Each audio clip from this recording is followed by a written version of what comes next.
This guy just got out of prison, you know. But,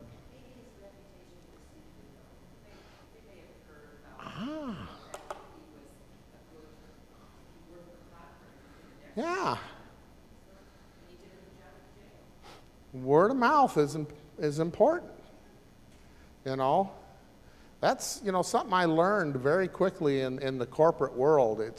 It's not what you know a lot of times that gets you advanced. It's who you know. And a lot of times people who are in charge will promote or put people in charge who they know because they think they can trust them, right? So I think Potiphar was telling, before all this happened, was telling the Pharaoh about his servant Joseph, you know, and then he goes to prison. And what happens in prison? The chief of the prison puts Joseph in charge, right? And I'm certain that might have got back to Pharaoh's ear, or one of his advisors. This guy just keeps going. Wherever he goes, he kind of succeeds, right? He kind of pulls things up.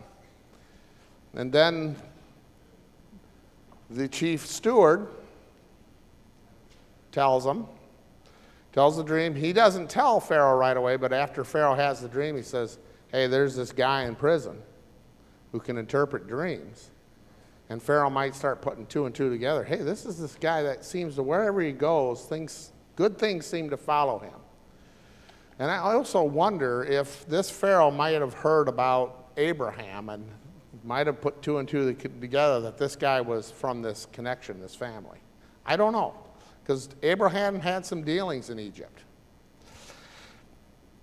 But he takes him there, and as soon as he interprets a dream,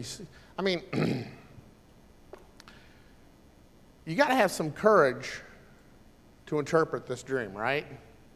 Right? Egypt's going to have, there's going to be 7 bountiful years, and then all of a sudden something's going to turn, and there are going to be 7 really, really bad years. How many politicians like to hear bad news? How many of your bosses that you report to like to hear bad news? They don't. Usually if they say, hey, you go and fix it. And that's kind of what they did here. They put Joseph in charge, and they said, go and fix it.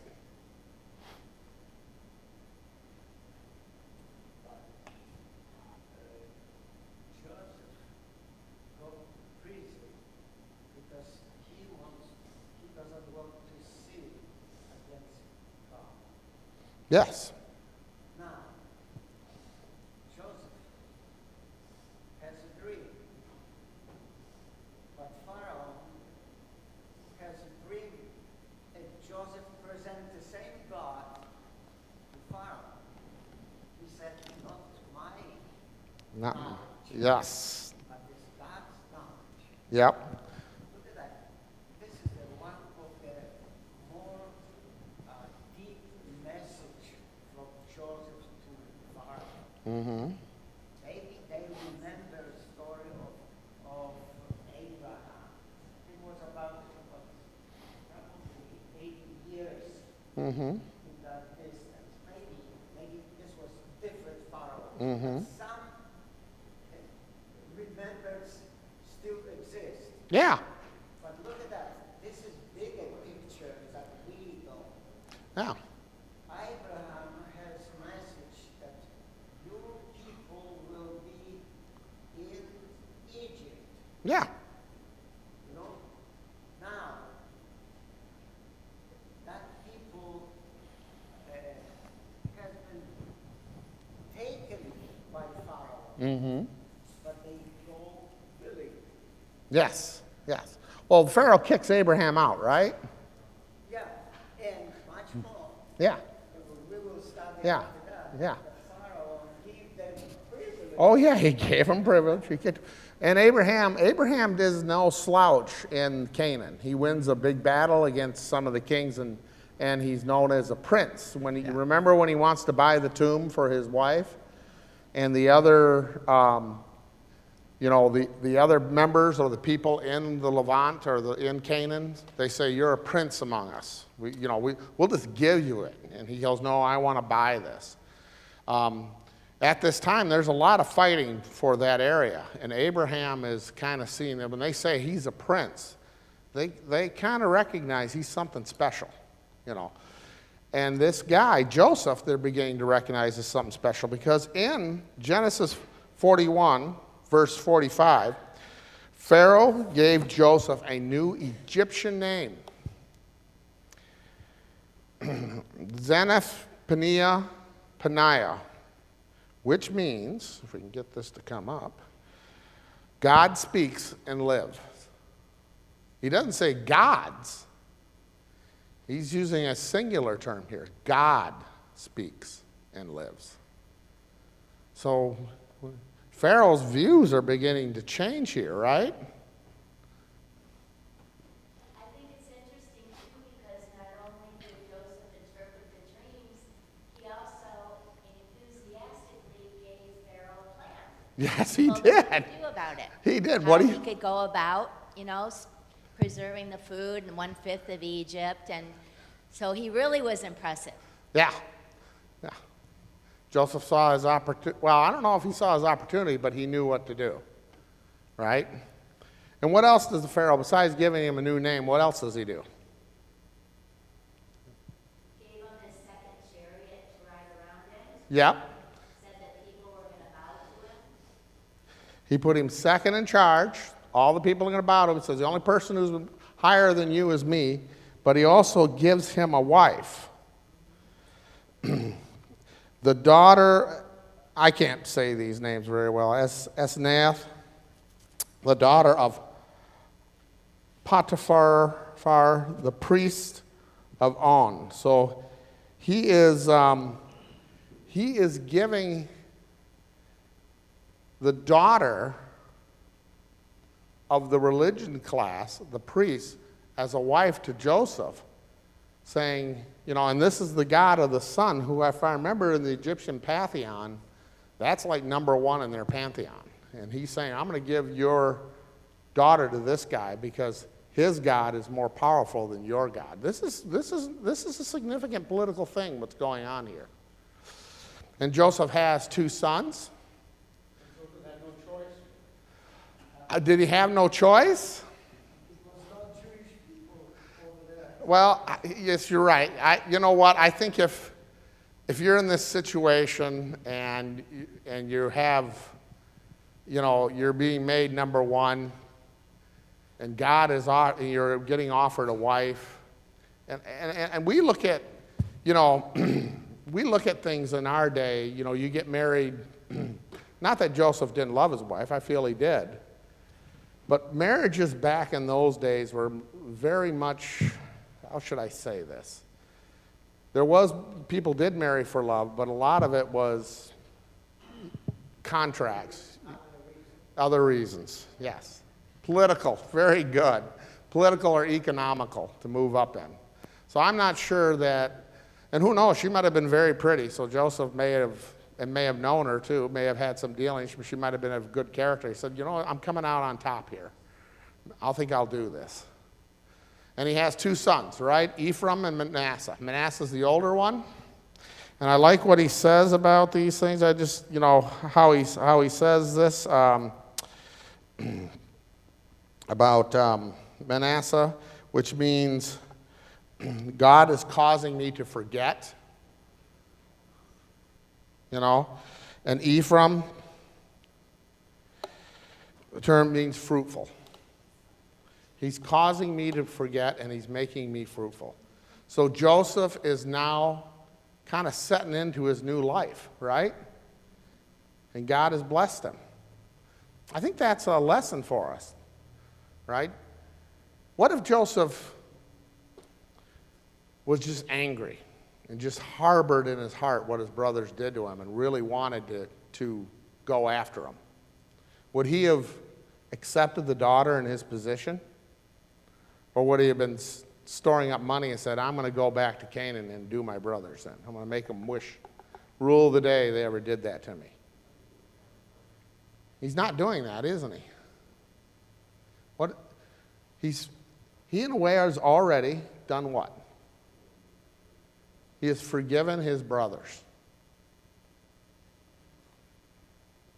He's done that. He's begun to forgive them because he's not harboring anything. He's gone on with life. And that's kind of, when we talk about rest in relationships, sometimes you got to realize you can't have a chip on your shoulder all the time. It isn't worth it. And you got to give it up, and you got to move on with life. All of us have had bad things happen to us.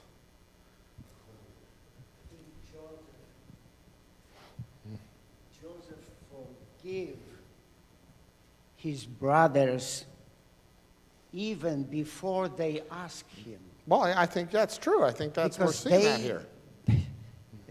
We remember that when they talk about what they did before, Oh, yeah, we'll get to that. Yes. and they didn't know that he understand this understood, language, yeah.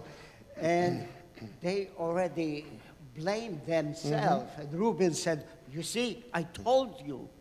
I told you, yes. And before this, they understand that they was wrong Yeah. to do this, and his blood is on their hands. But after that, Joseph said, "I forgive them." Yeah. Don't even remember. Yes. But I think the process of forgiveness is starting here. Well, considering the attitude of his brothers as they were growing up, I'm sure Joseph forgave them many times. Oh, I'm sure they did.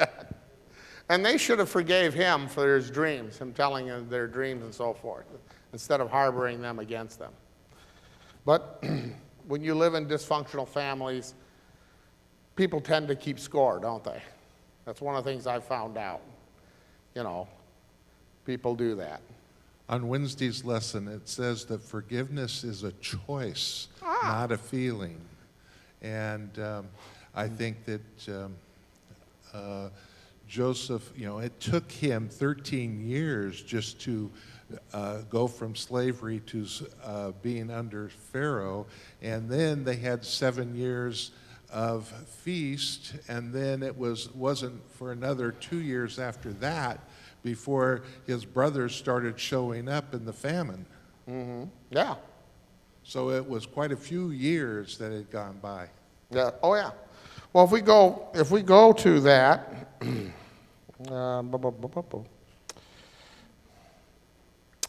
in Genesis 42, starting in verse 7, Joseph recognized, I'm reading out of the New Living Translation. Joseph recognized his brothers instantly, but he pretended to be a stranger and spoke harshly to them.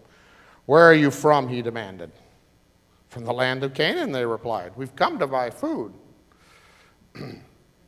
Although Joseph recognized his brothers. Well, wait a second. I got to back up here. I just got a thought. If you read back here, Isaac or Israel knows there's food in Egypt. So he goes to his sons and says, basically, "What are you standing around here for? Go get some money, go to Egypt, and buy some food." Okay? And who goes? Everyone except for Benjamin. Why do you think that was? Because Benjamin was the second born to Rachel, which was Israel's favorite. Yeah. And he had lost the first one from Rachel, and basically he had shown great favor to Joseph. Yeah. But do you think maybe he trusted his other sons? I think he might, even though they showed him the coat of many colors with blood on it and said, "Hey, some wild animal must have gotten rid of Joseph, something must have happened." Jacob's not stupid. Well, where are the remains of the body so we can bury him? Why is it just the coat? I think he's suspicious of his sons, that the story they've come up with is not all there, So he's not letting Benjamin out of his sight, is he? Well, once again, what is really amazing is the fact that the brothers never fessed up. No. And so Jacob mourned for the loss of Joseph for many years. He did. But we see one brother, if you read into the story, one brother does what? He can't stand his father mourning anymore, so he leaves. And he has a conversion experience, Judah. And through it, he kind of grows close to God. And I think this is where, as you see in the Bible, that Judah is where the line of Christ comes from. And it kind of shows that even though bad things happen, and we do bad things, we're never, ever bereft of God. You can always return to God. And that's something I think people need to know. No matter what you've done, God's always there waiting to take you back. God give you time for repentance. Yes. 3 days in prison. 3 days in prison. Yes. Okay, now we're going back there. These 10 brothers are headed down there, right? Joseph sees them, and they don't recognize Joseph, and I can kind of understand why. You know, the Hebrews, they tended to wear beards. They didn't wear any makeup on their face. They didn't, yeah. Yeah, Joseph is dressed as an Egyptian. I'm sure he's shaved, because Egyptians would do that. And they wore around their eyes for the glare and stuff like that. So I can understand that. And also, he left when he was a young teenager, right? Now he's 30 years old. 33, people change, right? Although Joseph recognized his brothers, they didn't recognize him. He remembered in the dream he had many years and said to them, "You are spies. You have come to see how vulnerable the land is." The dream, what dream was he remembering? We got back talking about these dreams, right? What did his brothers do? They bowed down to him. He remembers the dream, you know, and it's good to remember things that God has done for us in the past, because if he's done it in the past, he's going to do it again in the future. If God is with you in the past, why wouldn't he be with you in the future? It's one of the things we've got to do more, I feel, as Christians, is witness more. Witness and tell people what God has done for us. Because I think that is very important for people to hear. It means your God is alive. And that's what people want to hear from him. What has God done for you in the past? And I recalled, I was teaching a teenage Sabbath school in a different church. And, you know, you have trouble with teenagers getting their attention. You know, it just doesn't work real well. So I got the great idea that I would get some of the members in the church everybody knew, some of the, I would call the patriarchs of that church, and I wanted them to come in and give their testimony, their experience of what they went through before they found God and joined the church. And you want to know something? Those kids really, they spoke up and they listened. You know, and I remember one person coming in there, and he told them, I was working at General Motors in Flint, and I went to the meetings, went to the evangelistic meetings. My heart was touched.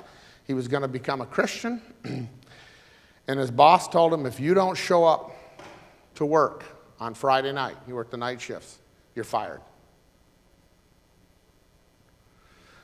He told him, I don't care. I'm going to follow God.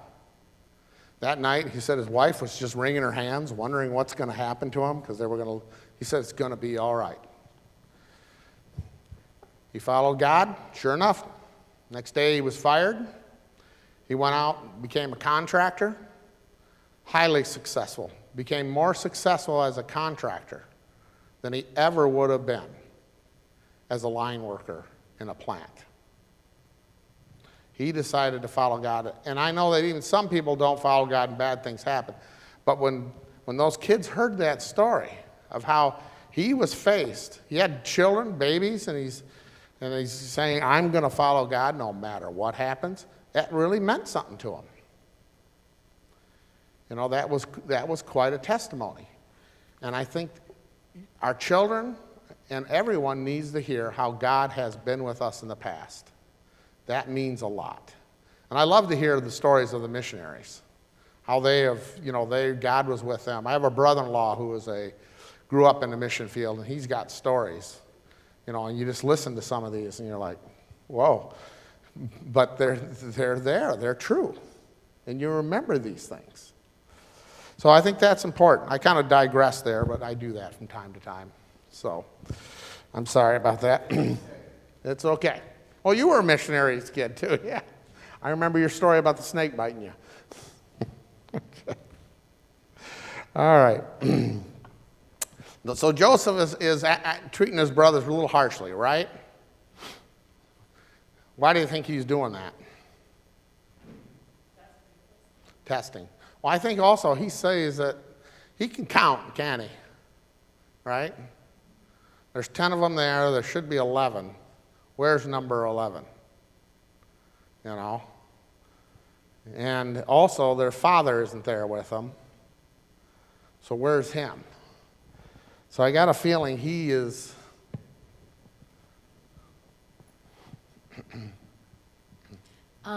I think it's interesting also, you can tell God's providence working through this reconciliation, because the Egyptian people who knew Joseph was in charge of preserving the food and distributing it, the Egyptian people would go right to the Pharaoh and ask for food, and Pharaoh would tell them to go to Joseph. That's true. That and is true. yet the brothers went directly to Joseph. Joseph, yeah. So you can tell God was working too. Yes, As well. that is true. God is working here. So the brothers admit we got a younger son at home, right? Right? And Joseph's thinking, well, do you really have a younger son at home or not? So what does he do? He puts Simeon in jail. He gives them their grain, but he puts the money back in the top of the grain bags, right? And he says, I will let Simeon out if you bring your younger brother back. So the brothers go back. But there's one verse in here where he said they don't think Joseph can understand their speech because he's speaking through an interpreter, right? And it says here in verse 21, they start speaking among themselves, saying, clearly we are being punished because of what we did to Joseph long ago. We saw his anguish when he pleaded for his life, but we wouldn't listen. This is why we're in trouble. Didn't I tell you not to sin against the boy, Reuben said, but you wouldn't listen to me. Now we have to answer for his blood. I'm kind of reading between the lines here.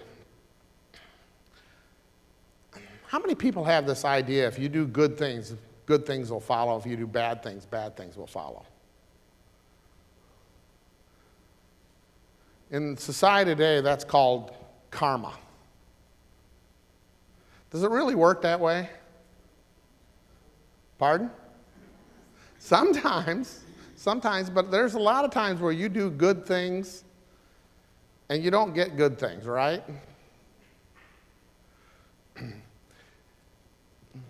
I can think of...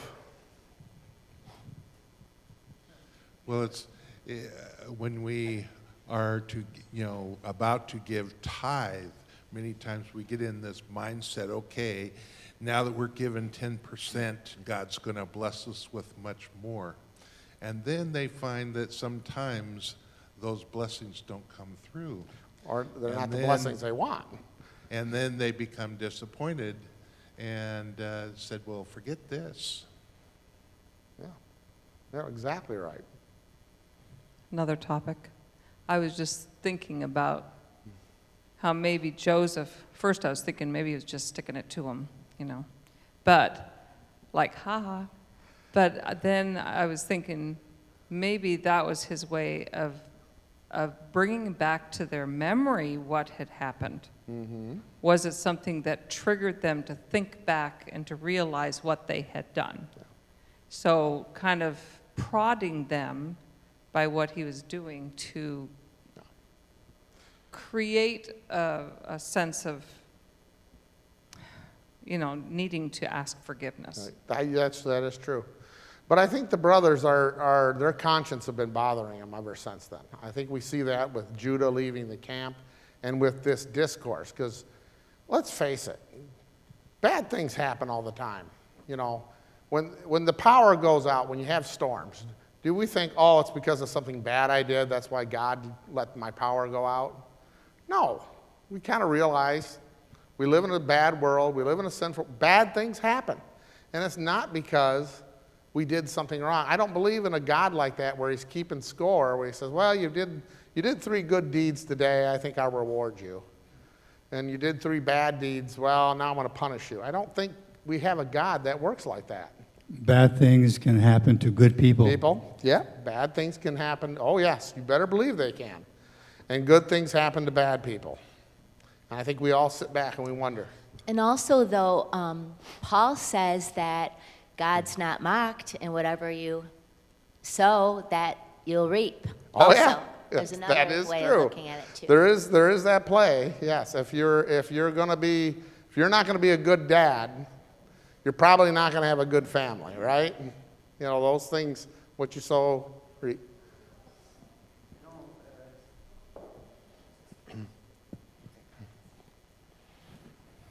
One lesson very important from this is if you reveal your sin, this will be gone forever. If you reveal your sin, it will be gone forever?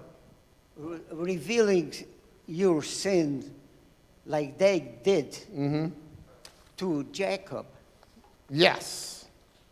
will be released there. Oh, yes, your conscience, yes, you're not carrying that burden of that, a lot of Clean times their that guilt, conscience. yes. But look at that. How many years they live with this Yeah. until they come to the point which this will be resolved this. Well, you know? yeah, and it was not a good family dynamic, and I think that's one of the reasons instead of, Reuben, instead of Jacob's old, right? And he tells him, what are you doing standing around here? Go to Egypt and buy some grain. And nobody knows the truth. Nobody knows the truth. Even father didn't know because they lie. Yeah.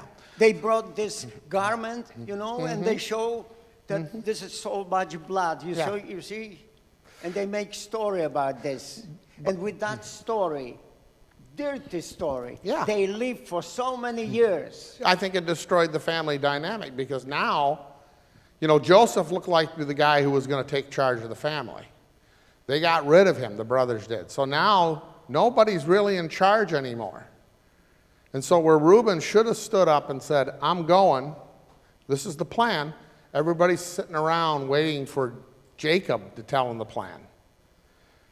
Yes, you're right. Their sin and the guilt from that sin has kind of destroyed the family, the dynamic of it, and what we should do and what we should, and that's one of the As things. soon as possible, Yeah. we should release Yeah. that burden. Yes. And much better It's life. better than trying to cover it up, isn't it? It's in our carnal nature to look for the bad in people rather than the good in people.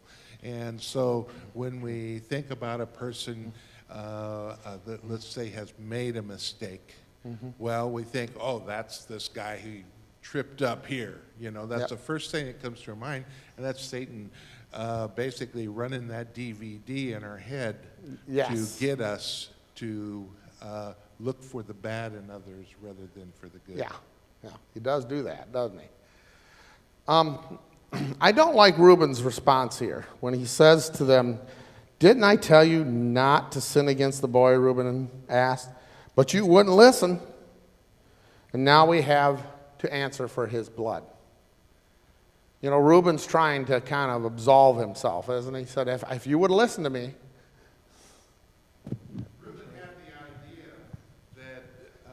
that he didn't want his brothers, when they talked about killing Joseph, he did not want the blood of Joseph on his hands. Yeah. And so that's why he said, put him in the pit. And he had intentions of coming Oh, back. yeah. Well, he had gone apparently away from his brothers when the Ishmaelites came by. And then you have Simeon. the brothers Yeah. saying, let's sell him Yeah. into slavery. But Reuben, when they first came up with this idea, Reuben's the oldest, right? Yes. He should have said, no. You put that out of your head. We're not doing this to our brother. This will happen to our family. But Reuben's not, he's kind of got feet of clay, doesn't he? But Judah was the one that said, let's sell him off. Yes, he was. I think Simeon was one said, let's kill him. Yeah, but Judah came up with the idea to sell him off.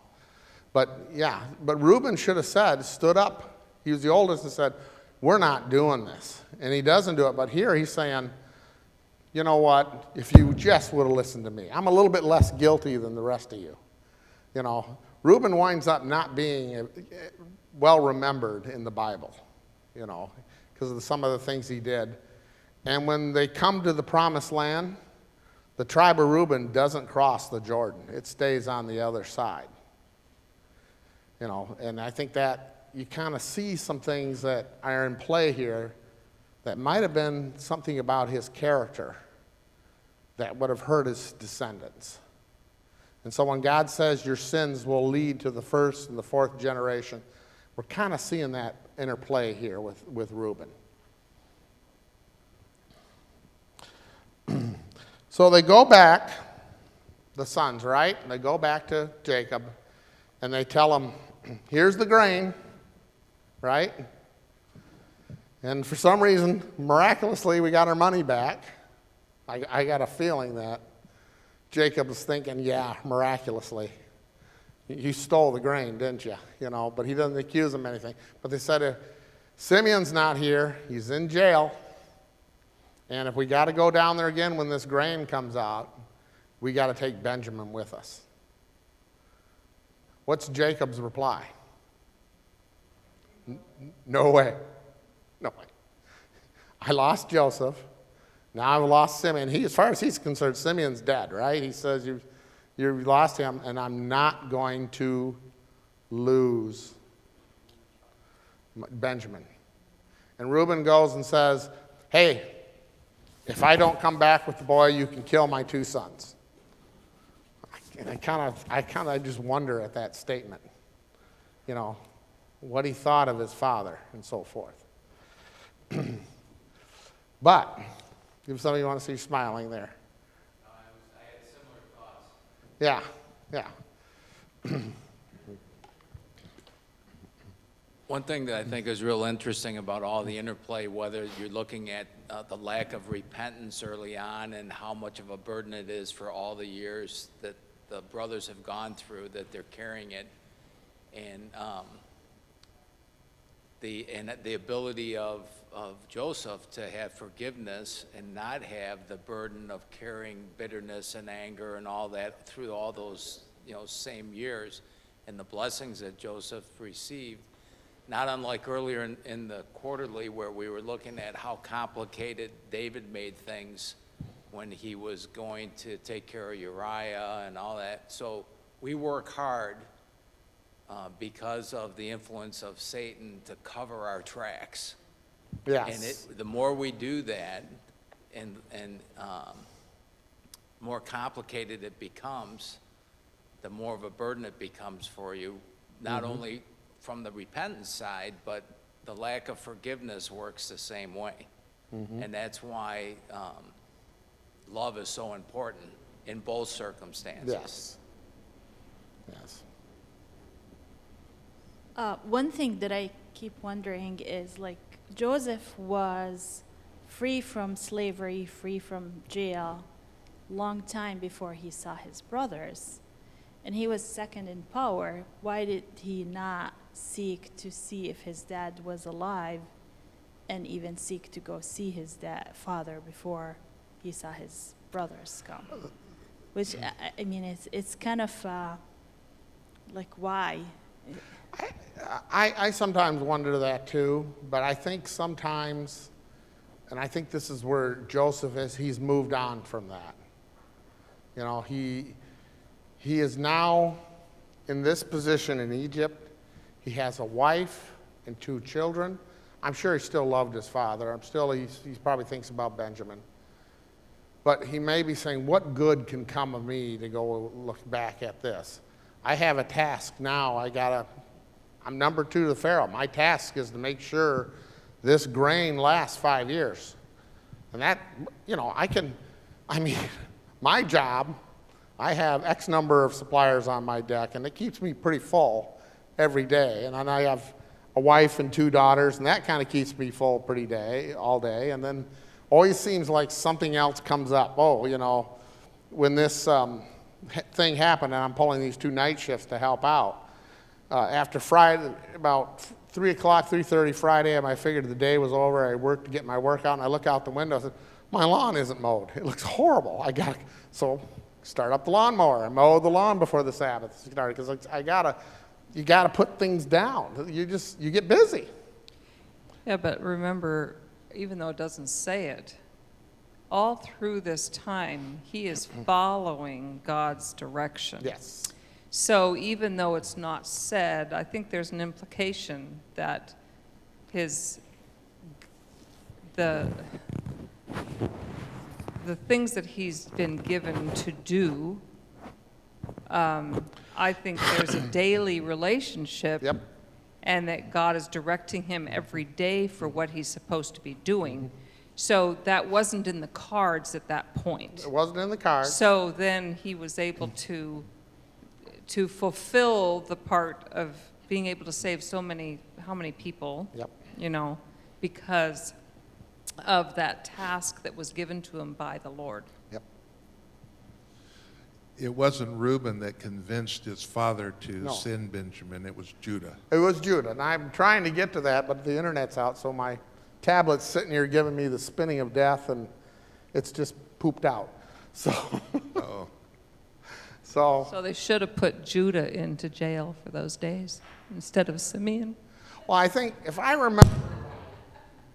remember correctly, I'll have to go back and look at this, but if you read Patriarchs and Prophets, I think Simeon was the first one to see Joseph coming before the plot, and he said, let's kill him. He's the one that wanted to do him in. He came up with, not certain, but I have to look at that. It was also Simeon and Judah that conspired against Shechem when he Shechem, raped. yes. Yeah, when he raped their sister Dinah. So they both had blood on their hands as far as going in and destroying the men of that city. So Judah also had blood on his hands. Mm-hmm. So it says here, they've eaten for some reason my phone works, my tablet doesn't, so I just looked it up on the phone. And let me get the same version I was in.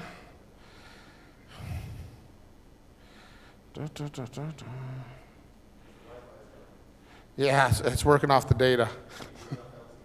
Yeah. Okay. The famine continued to rage and ravage the land of Canaan, and when the grain they had bought from Egypt was almost gone, Jacob and his sons said to his sons, go back and buy us a little more grain.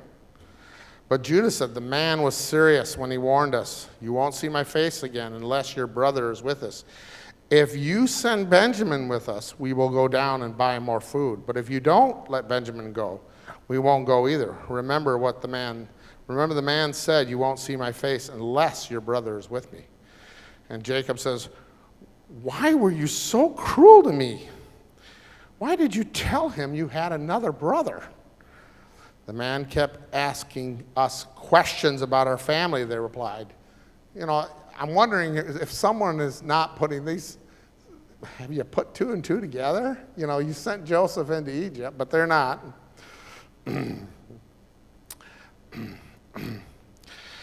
He asked us, is your father still alive? Do you have another brother? So we answered the question. How could we have known what he would have said? Bring your brother down here. Judah said to his father, send the boy with me, and we will be on our way. Otherwise, we all die of starvation. And not only we, but you and your little ones. I personally guarantee his safety. You may hold me responsible if I don't bring him back. Let me bear the blame forever. So there's a different dynamic between Reuben and Judah. Reuben says, hey, if I don't bring him back, kill my 2 sons. Jacob's saying, Judah's saying, if he doesn't come back, okay? This person would like a microphone. If he doesn't come back, hold me personally responsible. Kill me. If you read the story of Judah before this, he's gone through quite a transformation. He is now the real leader of the tribe. He speaks up and so forth.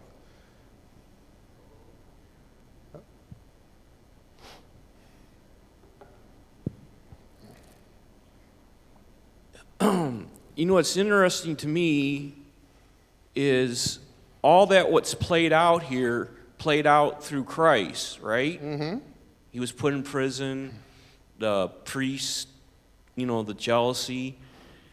Now, you know, with the famine and all this stuff, you get in Revelation, and it seems like it's going to go through all that. You know, you can see all the turmoil in America and all that stuff going on. It seems like it's sort of festering. Oh yeah. It's like it's just from that point on through Jesus, now in Revelation. How can we counteract if we're put in that situation? Like if we're in that situation, like Joseph. Well, I think we got to do what Joseph did. Forgive his brothers, but he's also, one of the things I notice about this, he's still wondering if this dysfunction is causing, how should I say this, abuse at home. Is Benjamin still alive? Is my father still alive? Have my brothers really repented of what they've done? Are they changed men?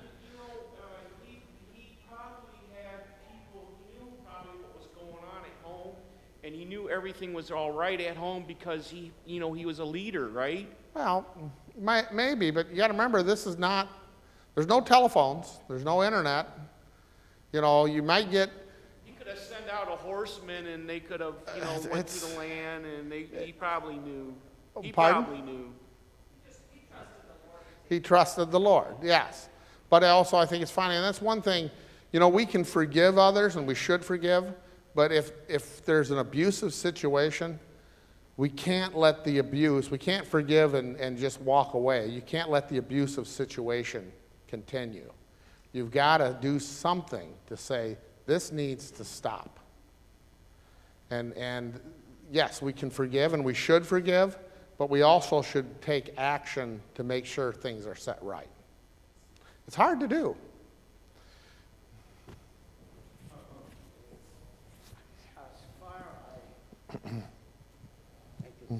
As far as I understand that Joseph knows his role, why he is in Egypt.